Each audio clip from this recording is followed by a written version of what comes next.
Hey guys, welcome to Prince Arch and Lily. And today, as promised, I will bring to you the panel. Guys, introduce yourselves.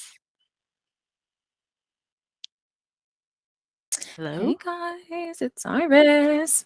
So I am the new admin for the YouTube channel and the Insta. I'm sure Rach has introduced me, but this is my first time talking to all you guys. So hello, hello. And then we have Casey. Hi Hey guys. Casey.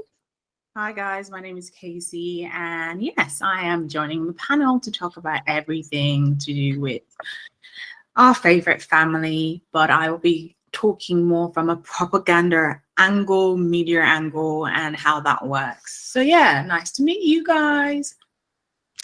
All right. So, like we said, guys, let's talk about it. Let's talk about it. Okay, All so right, Casey, take it Um, away. Okay, so hi guys. Like I said, I'm Casey, and I'm going to be talking about Spear from a media propaganda angle. You will see a lot of talks about people talking about how a memoir is Harry's perspective. And memoirs have been written by so many people. I really like nonfictions and I read them, and I've never seen anyone talk about memoirs being one person's perspective. A memoir is a personal story, often spoken about a period of time from a person's perspective, but that emphasis has never been there until it came to Harry. And having read the book and having so much knowledge about the subject, I know the majority of the stories that we're reading that was put in the book, at least 80% of the stories, were stories already in the media, and he was just correcting what has been said about him. I mean, we're going to dive into depth about many of it, but I thought I'd make this clear. A memoir is personal, and he's telling his side of the story, and majority of the story has already been told and is already in the media domain. So I thought that's very clear to make it point and make it clear. Jenny very interested in the propaganda elements of the whole story. But like Harry said at the beginning of his book, he found that his brother and his father didn't really know him. And that was one of the main objectives in writing this book. So I quote from Harry Spare, page 7. He says, "But it all fired me. I thought I have to tell them. How can I tell them? I can't. It would take too long. Besides, they're clearly not in the right frame of mind to listen. Not now, anyway. Not today. And so, Willie, Wald, here you go." And so, this is Harry telling his story. Perfection, guys. I mean, Casey, I mean, it is so important for us to know exactly that point because you know how the media taking um his story and trying to switch it around and oh, he's not remembering this, remembering that. So the propaganda side, that is so important for us to go ahead and touch on. So Iris, what do you think about that? Um, so I very much agree with Casey. And it's funny because when you read Spare, obviously it's deeply personal, and I've said that it's a book about loss, grief, healing. But most of all, when you look at the propaganda and you look at who feels targeted by this book, I find that the people that really get it in this book are Harry and the media. He is, if anything, quite gentle on his father and his brother and Camilla. He understands their position, and if anything, he makes you see a different side to them. But when you look at the people that he does really go in on, as it were, he talks about people like Murdoch, Morgan, Brooks, journalists, and the newspaper editors that have perpetrated a lot of these things against him, whether illegal or whatever, and have caused a lot of his trauma.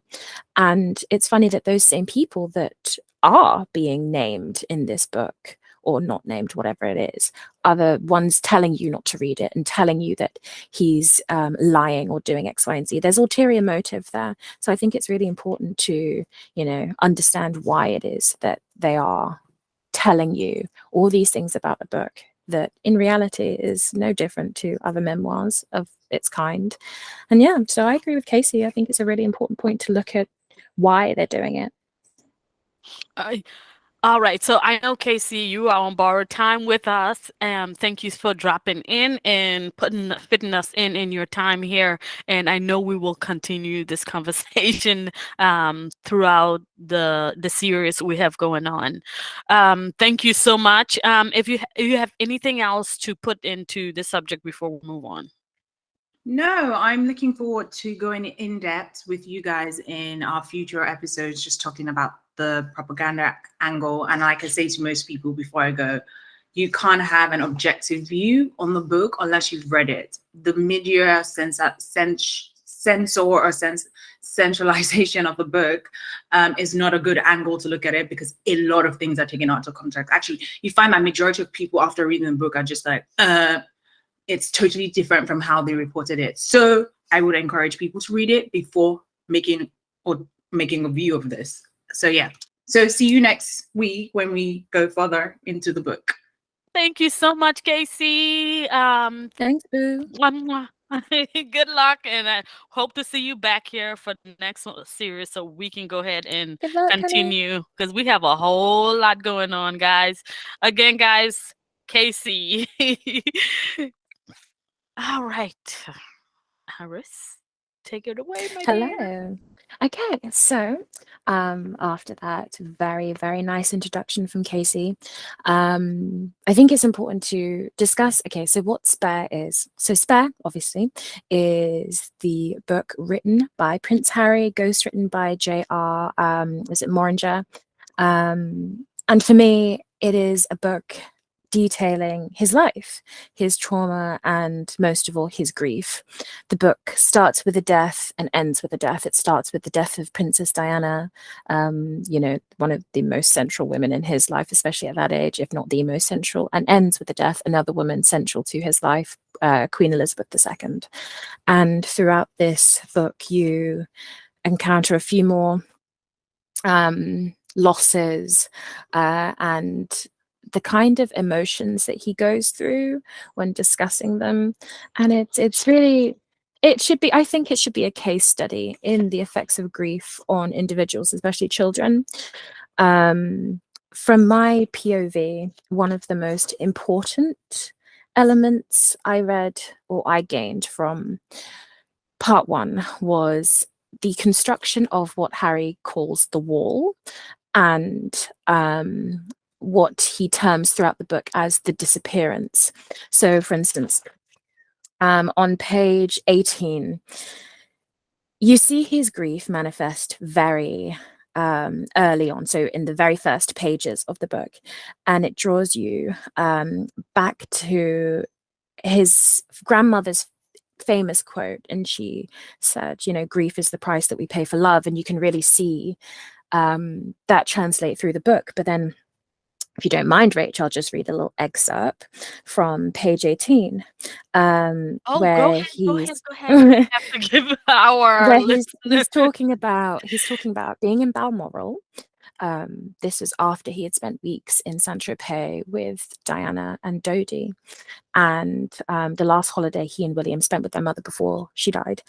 And he talks about being in Balmoral for a family holiday in Scotland with his dad's side of the family.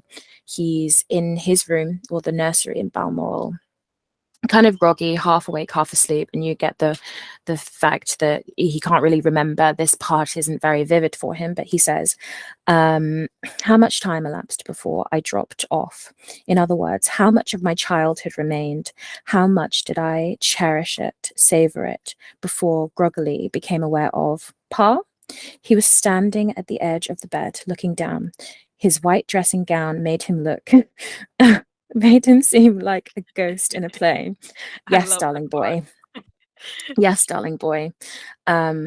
He gave a half smile, averted his gaze. The room wasn't dark anymore, wasn't light either. Strange in-between shade, almost brownish, almost like the water in the ancient tub, talking about the water in Balmoral. He says, he looked at me in a funny way, a way he'd never looked at me before. With fear? What is it, Pa? He sat down on the edge of the bed. He put a hand on my knee. Darling boy, Mummy's been in a car crash. I remember thinking, car crash? or crash. Okay. But she's all right. Yes. I vividly remember the thought flashing through my mind. And I remember waiting patiently for Pa to confirm that indeed Mummy was all right. And I remember him not doing that. There was a shift. There was then a shift internally. I began silently pleading with Pa or God or both. No, no, no. Pa looked down into the folds of the old quilts and blankets and sheets. There were complications. Mummy was quite badly injured and taken to hospital, darling boy. He always called me darling boy, but he was saying it quite a lot now. His voice was soft. He was in shock, it seemed. Oh, hospital? Yes, with a head injury. Did he mention paparazzi? Did he say she'd been chased? I don't think so. I can't swear to it, but probably not. The paps was such a problem for Mummy. For everyone, it didn't need to be said. I thought again, injured, but she's okay. She's been taken to hospital. They'll fix her head. We'll go and see her today, tonight at the latest. They tried, darling boy. I'm afraid she didn't make it. And then I kind of just paused when I was reading that, and I thought, geez, my gosh. And then you think about how he's 12 years old at this point. So it really like hits you in the chest when you read it on paper. Listening to him narrating it is one thing, but when you read it, it's like, whoa. And then he goes on. These phrases remain in my mind like darts in a board. He did say it that way. I know that much for sure. She didn't make it. Then everything seemed to come to a stop. That's not right. Not seemed. Nothing at all seemed. Everything distinctly, certainly, irrevocably came to a stop. And he says none of that, none of what I said to him remains in my memory. It's possible that I didn't say anything. What I do remember with startling clarity is that I didn't cry, not one tear. Pa didn't hug me.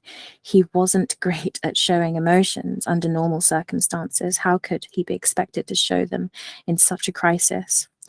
But his hand did fall once more on my knee, and he said, it's going to be okay. That was quite a lot for him, fatherly, hopeful, kind, and so very untrue. So that whole section for me. Wow. Yeah. That whole section was that's tough. Like it was so tough. But then that part that I just read to you about how everything completely came to a stop. How in the beginning, before, as Charles is coming into his room and, you know, he sees him or whatever, and he's half awake, half asleep. And you can kind of visually feel him trying to grasp onto those memories, or those memories before Charles opened his mouth and he found out his mother had gone. Like those were the very last seconds of his childhood as he knew it, that kind of idyllic period of his life where Diana was alive. He felt loved, he felt cherished, and he felt seen, because you can, and all of it was gone. And you can see from the minute, you know, Charles speaks, you can see the formation of the wall coming up, the phenomena that he discusses, where, I don't know the psychological term, I'm pretty sure there is one, where he just kind of dissociates and then goes into a shell, and then all of his memories are like bricked up behind this very large towery-esque wall, and he can't get behind it. And you can really feel that throughout. I think you can safely say that part one is split into different sections. So you have the immediate aftermath of Diana's death and the funeral. Then you have him detailing his time at Ludgrove, and then him being ripped from that kind of safety and that warmness at that school to then Eton. And it's an experience, to say the least, and it feels very jarring. I don't know what your opinions on it were. Yes. So, with that being said, with all that been said about his childhood and the way the message was delivered to him, and how, you know, he put up a wall at the time, you know, everything came crashing down. You know, the one person, you know, that is there for you is gone. It's hard to believe that, you can't be telling me this when I just spent time with this person. You can't be telling me, my mother, the one and only person that is there for me, that, shower me with love, is no longer here for me. And that's why I want to touch my that blends into right now, the way that, the lack of emotion from the adults in the room. Grandma, we know you're head of state, um, but in a situation like this, put on your grandma shoes, be the grandmother, be, there. And as a father delivering the news, at least a little hug, even though y'all don't do it, in public. You're in your house, you're in your home, and that's your son. He's a kid, and that age is so vulnerable for young adults. When you're that age of 12, 13, the awkward teen years, we call it here tween in US. So that age is when you're supposed to show the love. So for me, it tells me, it literally like a horror movie. Like, if you watch I forget the name of the movie, I mentioned it yesterday to you, Iris. What's Was her it name? Through My Matilda. Window? Yes, Oh, Matilda. Matilda. And these kids get sent away to school. Can you imagine, as a parent, this tragedy happened to your son or your daughter, whoever in your life at that age? You send them off to boarding school. Really? Who does that? I mean, it just makes these people come out looking cold, dark, and unavailable. It's not normal. We're not normal people.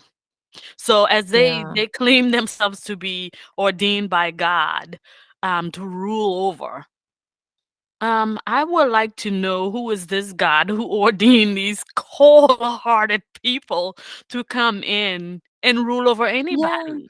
But saying that, Rach, like, I found, obviously it did feel, it felt very cold, but I don't know if, on balance, the way Harry describes it is, they all, and I don't know if this is a fair, criticism, but they seem emotionally stunted, the adults. I find, like, they're unable to do that. Like the way Harry was describing, his father didn't hug him, right? No one hugged him, but he just put a hand on his knee and said it's going to be all right. And that's more than Harry expected from him, meaning that he knew this is how they were and how they responded. Did he mention how the Queen and like Philip and the rest responded? Because I didn't see any kind of. No, that's the thing. They were not there. And even what got me even more is when he went to school, his birthday.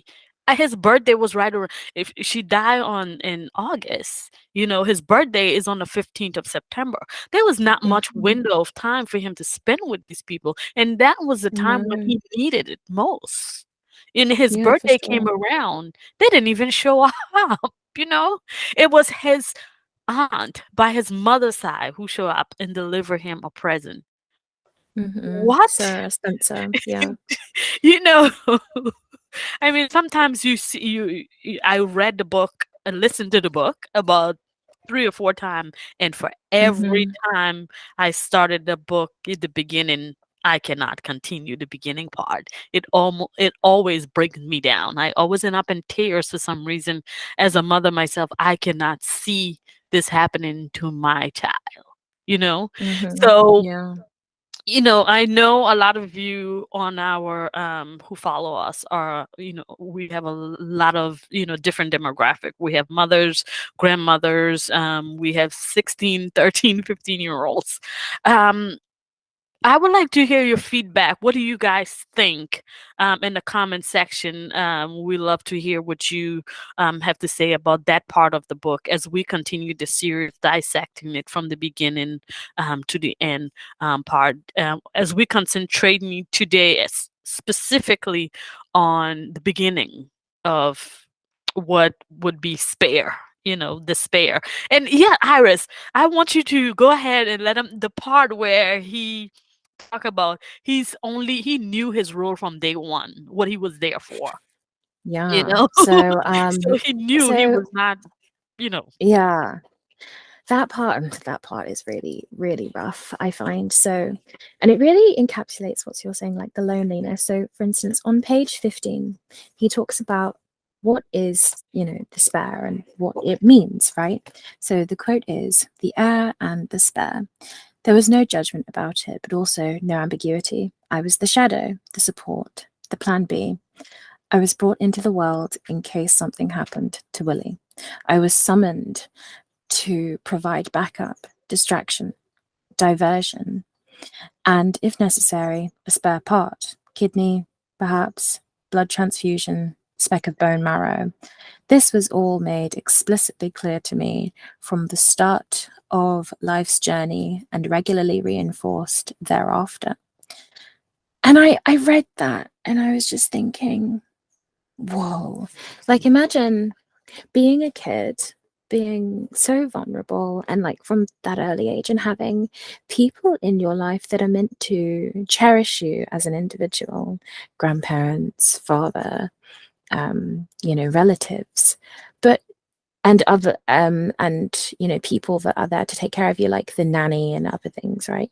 But everyone reinforces to you that you are your the other one, the spare part. Like when he said spare part, it felt so mechanical for me.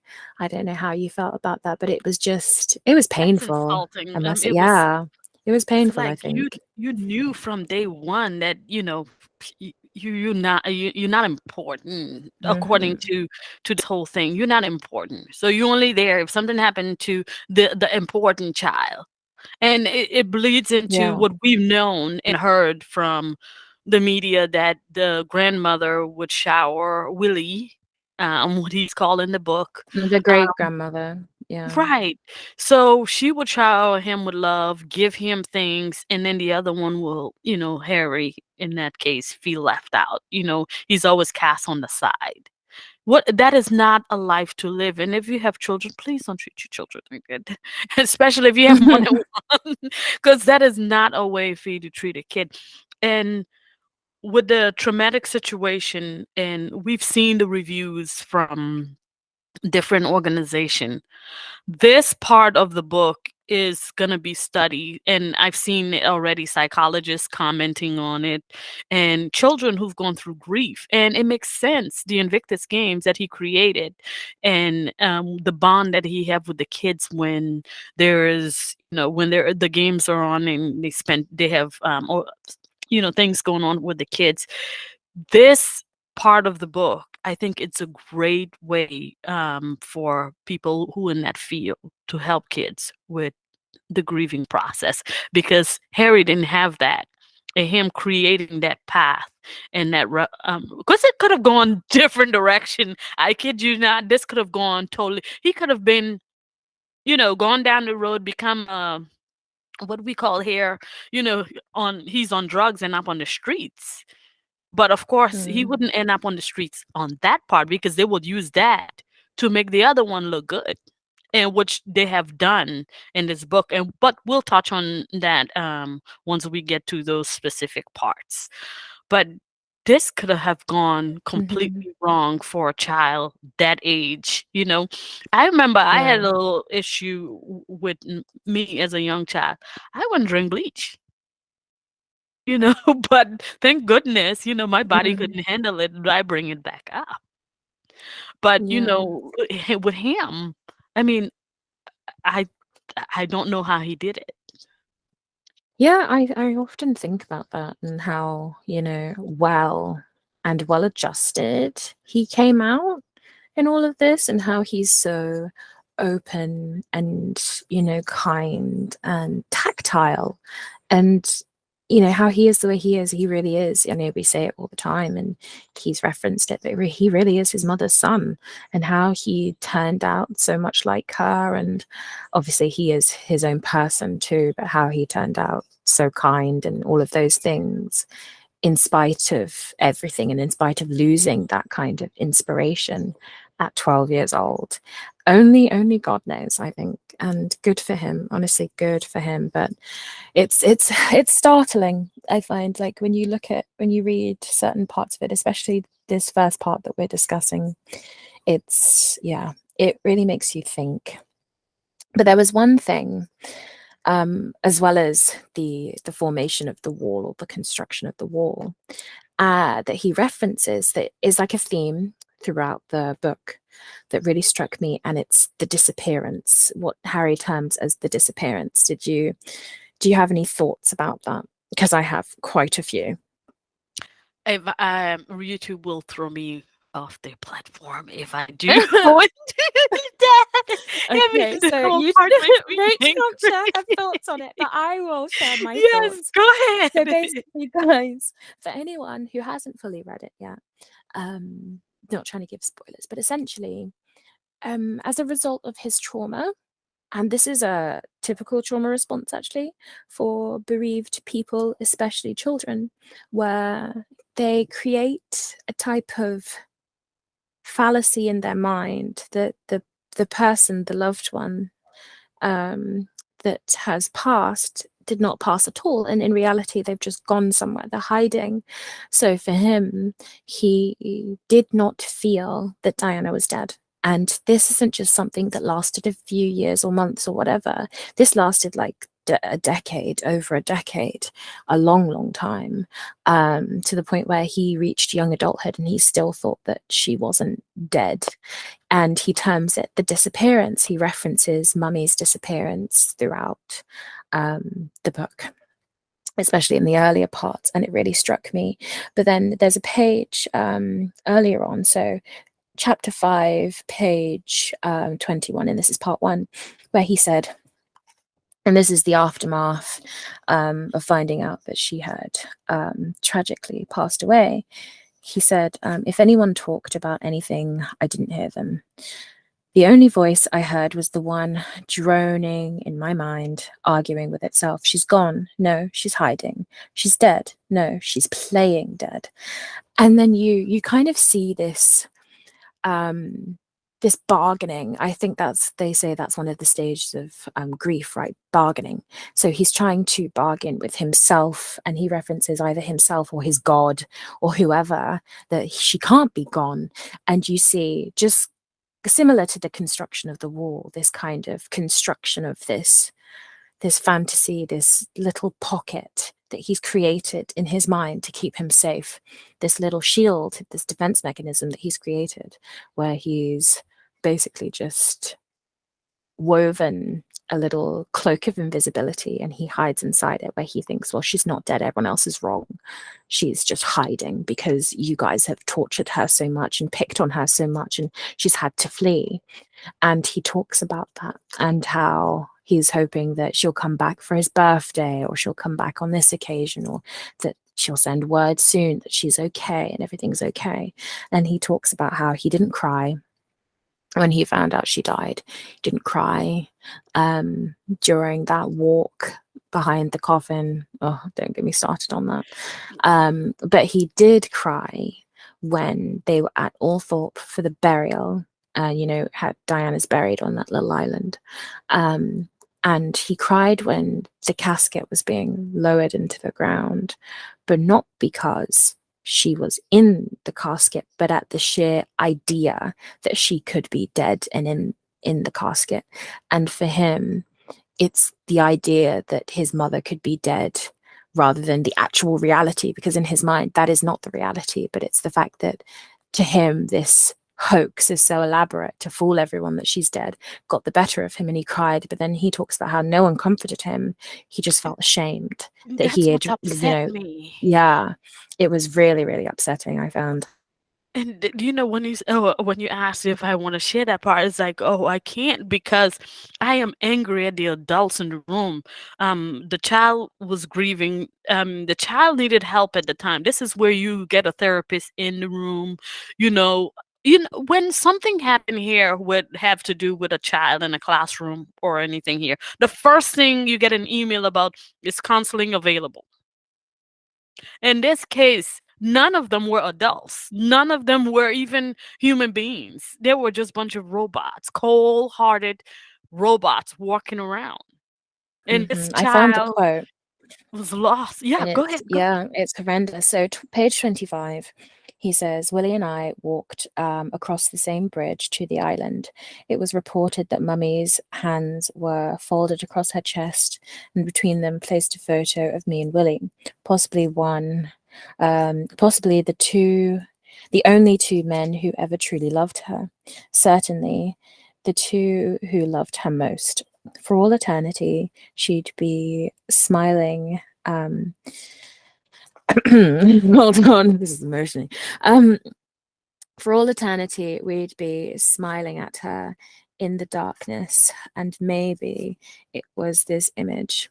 As the flag came off and the coffin descended to the bottom of the hole, that finally broke me. My body convulsed and my chin fell, and I began to sob uncontrollably into my hands. I felt ashamed for violating the family's ethos, but I couldn't hold it in any longer. And he says, it's okay. I reassured myself it's okay. There aren't any cameras around. Besides, I wasn't crying because I believed my mother was in that hole or in that coffin. I promised myself I'd never believe that, no matter what anyone said. No, I was crying at the mere idea. It would be so unbearably tragic, I thought, if it was actually true. So yeah, listening to that and reading that, I was just thinking, Christ, I can't do this anymore, Jeez. Harry. I'm crying. And it's so intense. It really is. And from that moment, I think things get to stop for they seem very hazy and everything Mhm. happens kind of in a whoosh, a whirlwind.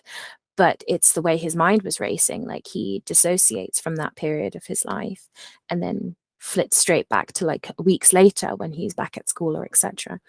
But yeah, so those were two of the main themes I got from the first little part of Spare, and I think we'll break it down part by part, because I think Yes. although it's three main parts, each part has multiple parts in and of itself.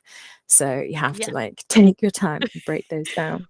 Well, with that being said, we're gonna close it out here because that was a lot. Mhm. And boy, is there a lot more coming, guys. And I do hope you enjoy Oh this. yes. We have to be patient with us. We have to get timing right. And Iris, do you have any closing statement? Because they've been dying to hear from you, girl. So thank you all for listening. It's been wonderful, and I will be back soon with Rach and hopefully you as well, and we'll be breaking the next parts. But this whole little segment we were doing is something that I'm trying to introduce to our YouTube channel and the Instagram page, and it's a little segment called Let's Talk About It, where we'll discuss all sorts of things, from new content we get from Archwell or their partners, projects, fashion. That's something I really enjoy discussing, the fashion, the looks, all of that. And yeah, it'll be like a nice, safe, interactive space for us to all, discuss things and what's going on. But also, I don't know if Rachel would be down for that, but we might even extend it to talking about, TV shows and things we're liking and blah, blah, blah. Yes. So yeah, let's We love just talk Bridgerton, about and it. I'm sure Yes. we So we do. can make that a series for anyone else that loves it as much as we do. So yeah, but it's Yeah, been let us know. lovely Let us know chatting in the with you comments. guys. Yeah, let us know. All right, guys, it's been a pleasure. I hope you guys enjoy this as much as we did bringing it to you. Until the next video, we like to say cheers. Bye. Bye.